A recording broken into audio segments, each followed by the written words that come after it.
पुणे जिल्ह्यातील नसरापूर येथे 4 वर्षीय चिमुरडीवर अत्याचार करून तिचा बळी घेणाऱ्या नराधम भीमा कांबळेला फासावर लटकवण्याची तयारी सुरू झाली आहे. नसरापूर प्रकरणी 1100 पानाचे दोषारोपपत्र पुणे पोलिसांनी सादर केले असून विशेष न्यायालयात इन कॅमेरा सुनावणी सुरुवात झाली आहे. लवकरात लवकर ही सुनावणी संपेल आणि नराधम भीमा कांबळेला फासावर लटकवले जाईल अशी अपेक्षा जनतेतून व्यक्त होत आहे. नमस्कार. नसरापूर खटल्यामध्ये आता एका गंभीर वळणावर खरं तर नसरापूर या हत्याकांडातील खटला आलेला आहे.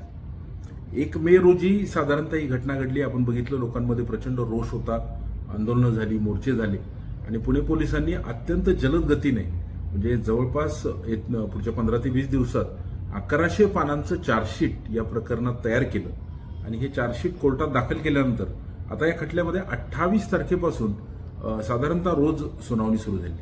जवळपास 111 साक्षीदार एकूण न्यायालय यामध्ये तपासणार आहे आणि जो आरोपी आहे तो खरं तर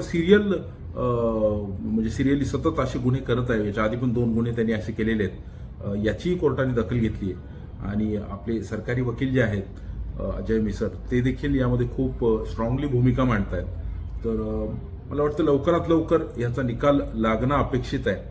बऱ्याच जणांना हे माहिती नाही. खरं तर हा व्हिडिओ करायचं कारण म्हणजे पुढे काय झालं हे बऱ्याच जणांना माहिती नसतं आणि गुप्तता पाळली जाते कारण शेवटी त्या कुटुंबाचे आयडेंटिटीचा कारण पॉस्को सारखा कायदा यामध्ये लागलेला आहे आणि सगळे गंभीर कलम म्हणजे हत्या असेल किंवा त्याचं डिटेल सगळं पोलिसांनी चार्जशीटमध्ये मांडलेलं आहे 1100 पानांच्या चार्जशीटमध्ये आणि त्यामध्ये त्याची गुप्तता पाळण्यामुळे न्यायालयाने देखील विशेष न्यायालय यासाठी स्थापन केलेलं आहे आणि या न्यायालयाने देखील हा खटला जो आहे तो इन कॅमेरा म्हणजे गुप्तपणेच चालवण्याचा निर्णय घेतलेला आहे. सध्या याची रोज सुनावणी सुरू आहे आणि आपण सगळे प्रार्थना करूया की लवकरात लवकर या खटल्याचा निकाल येईल आणि त्या आरोपीला फाशी दिली जाईल.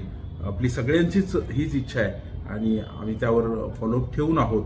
हे लवकरात लवकर कायद्याने कसं होईल याकडे आपल्या सगळ्यांनाच पाहिलं पाहिजे. यंत्रणा देखील ते करत आहे. धन्यवाद.